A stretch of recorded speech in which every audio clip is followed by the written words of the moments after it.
आज हम कक्षा 11वीं में इकाई 6 रैखिक असमीकरण की प्रश्नावली 6.3 के प्रश्न क्रमांक पहले को हल करने जा रहे हैं।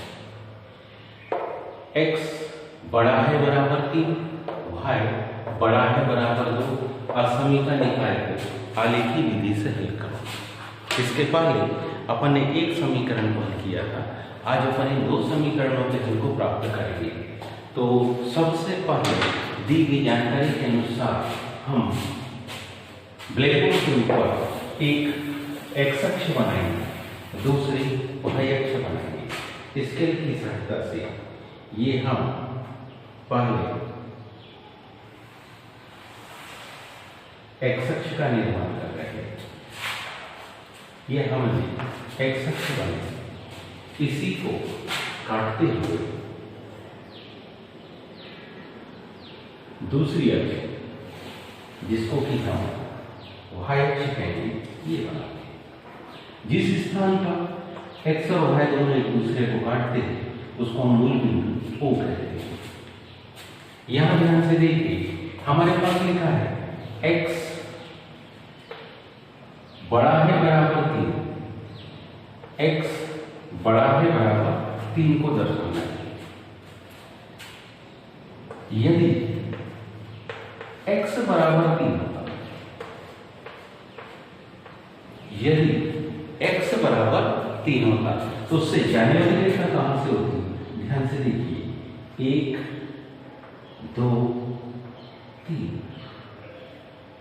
इस तीसरे पॉइंट से 1 2, इस तीसरे पॉइंट से जाने वाली रेखा x बराबर 3 कहलाती है। इस स्थान से जाने वाली यह रेखा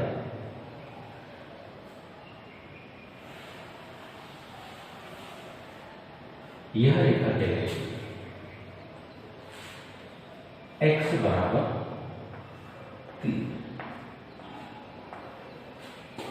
अगर ध्यान दें तो इसके किसी भी बिंदु को देखेंगे तो यहां पर सदैव x का मान 3 आएगा, y का मान बदलते रहेगा, लेकिन x का मान इस रेखा के ऊपर 3 के अलावा और कुछ नहीं होगा। अब हमसे कहा है x बड़ा है या बराबर 3, x बड़ा है बराबर 3 में यदि x बड़ा है बराबर 3 में यदि हम x बराबरी से 0 रखें, x बराबरी से ये 0 रखें, तब हम पाएंगे 0 बड़ा है बराबर 3। ये कैसा कथन हो गया? असत्य। यह कथन असत्य। इसका मतलब x बराबर 3 में हम ऐसे मान रखेंगे जो इस असमीकरण को संतुष्ट करे।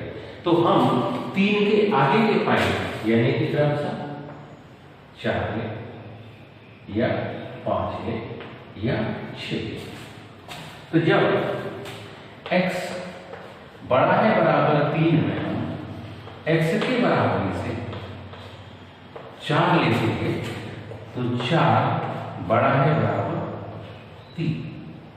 यह कथन ध्यान से देखिए तो हम पाते हैं कि यह कथन सत्य है, क्योंकि बड़ा है के साथ बराबर का निशान भी है। मतलब x बराबरी से 3 और x बड़ा है बराबर का जो क्षेत्र होगा ये इसका इस दाहिनी ओर का क्षेत्र है। इस रेखा के दाहिनी ओर का पूरा हिस्सा x बड़ा है या बराबर 3 को प्रदर्शित करता है। ये पहली रेखा बनी है जो ये बतला रही है कि यह जो क्षेत्र है यह पूरा का पूरा क्षेत्र x बड़ा है बराबर 3 को दर्शा रहा है। यह पूरा का पूरा क्षेत्र x बड़ा है बराबर 3 का क्षेत्र है। ये 3 के निशान बता रहे कि यह रेखा अनंत तक दाहिनी तरफ भी और ऊपर भी और नीचे भी अनंत तक जा रही है। यह जो क्षेत्र है वो x बड़ा है बराबर 3, पुनः y बड़ा है बराबर 3। यदि हम y बराबर से 2 लेते हैं तो देखिए इसका आलेखन क्या होगा। तो यहां पर पहला पॉइंट 1, ये हो गया दूसरा 2, 3, 4, 5 और ये 6। तो जहां पर y का मान 2 आता है, 1 और 2, वहां से जो जाने वाली रेखा होगी, यहां से एकाई रेखा जो जाती है इस प्रकार से,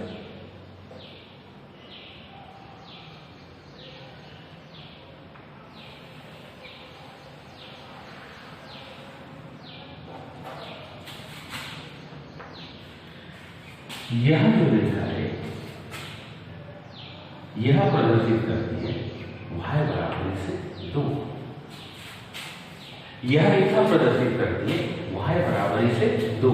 आइए अब हम देखें कि y बड़ा है बराबर 2 का क्षेत्र कौन सा है। y बड़ा है बराबर 2 में यदि हम इसके निचली ओर का मान y बराबर से 1 ले तो हमारे पास रहेगा 1 बड़ा है बराबर 2। यह कथन हो गया असत्य। मतलब y बराबर से 2 में इस रेखा के नीचे और का हिस्सा इसको संतुष्ट नहीं करेगा। लेकिन अगर y बड़ा है बराबर 2 में हम y बराबर से 2 रखें तब हम पाएंगे 2 बड़ा है बराबर 2, क्योंकि 2 2 के बराबर है, इसलिए यह कथन कैसा होगा, सत्य। इसलिए यह कथन सत्य, अर्थात यह रेखा y बड़ा है बराबर 2 में शामिल है। y बड़ा है बराबर 2 में यह रेखा शामिल है। जैसे कि x बड़ा है बराबर 3 में x बराबर से 3 की रेखा भी शामिल है। और यदि हम y बड़ा है बराबर 2 में y बराबर से 3 रखें, 3 बड़ा है बराबर 2, यह भी कथन कैसा है, सत्य है। यह भी कथन कैसा है, सत्य। इसका सीधा सा मतलब है इस रेखा के ऊपर का पूरा हिस्सा, इस रेखा के ऊपर का पूरा हिस्सा y बड़ा है बराबर 2 को संतुष्ट करता है, जिसमें यह रेखा भी शामिल है, जिसमें यह रेखा भी शामिल है। अब ध्यान से देखिए तो पाएंगे कुछ ऐसा क्षेत्र है जो दोनों में उभयनिष्ठ है, कुछ ऐसा क्षेत्र है जो दोनों में उभयनिष्ठ है। ये डबल लाइनिंग जहां पर आ रही है वो बतलाती है कि यह एक ऐसा क्षेत्र है जो दोनों के दोनों में उभयनिष्ठ है। इस रेखा को हम थोड़ा ऊपर तक बढ़ा देते हैं, अन्यथा आप लोगों में से किसी को कोई डाउट ना हो इसमें।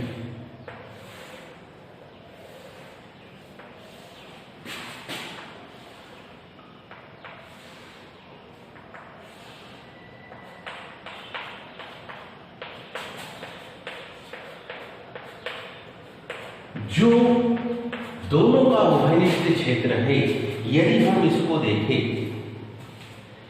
यदि हम यहां से इस क्षेत्र को देखें जिसको कि अपन ये येलो चार्ट से दर्शा रहे हैं,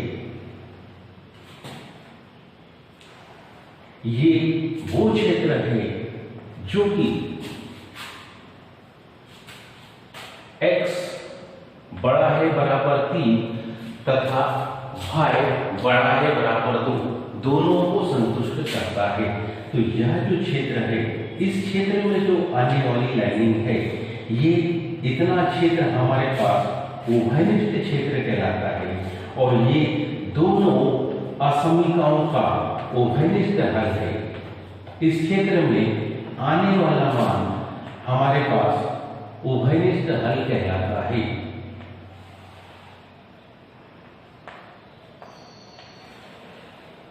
तो अभी अपन ने रेखीय असमीका हल किया, उसमें कुछ क्षेत्र देखे तो y बड़ा है बराबर 2 का इस रेखा के जिसमें ये रेखा भी शामिल है उसके ऊपरी ओर का क्षेत्र शामिल है। x बड़ा है बराबर 3 में यह रेखा और इसके दाहिनी ओर का पूरा हिस्सा ये दोनों शामिल है, लेकिन दोनों में ही ये वाला क्षेत्र उभयनिष्ठ है, इसलिए इस क्षेत्र को हम कहते हैं, इस क्षेत्र के लिए अगर लिखना चाहे तो हम यहाँ लिख सकते हैं ये कैसा क्षेत्र है। तो यह क्षेत्र एक ऐसा क्षेत्र होगा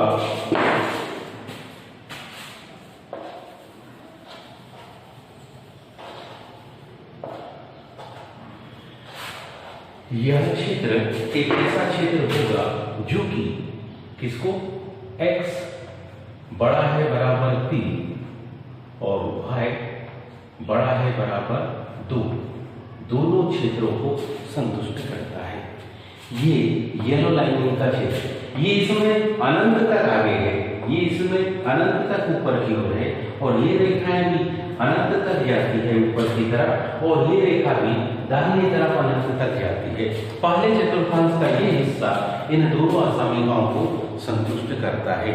तो आज अपन ने दो अलग अलग असमीकाओं के क्षेत्र को देखा, उसमें संतुष्ट होने वाले उस क्षेत्र को पहचाना। सबसे पहले पहली रेखा का संतुष्ट क्षेत्र हम बनाएंगे, फिर दूसरी असमीका का संतुष्ट क्षेत्र हम बनाएंगे। सामान्य तौर पे हम युगपथ समीकरणों में जब हमारे पास में यहाँ मध्य में बराबर का चिन्ह हो जाता है तो हम उसको समीकरण कह देते, उससे बनने वाली एक सरल रेखा बन जाती है। लेकिन इसी में जब छोटा है बड़ा या बड़ा है छोटा का चिन्ह बन जाता है तो वो ही समीकरण असमीकाओं में परिवर्तित हो जाते हैं। आज अपन की कक्षा 11वीं के रेखिका समीका में प्रश्नावली 6.1 के प्रश्न को पढ़ा। उम्मीद है आपको समझ में आया होगा। आगे कल देखेंगे। आज के लिए इतना ही। धन्यवाद।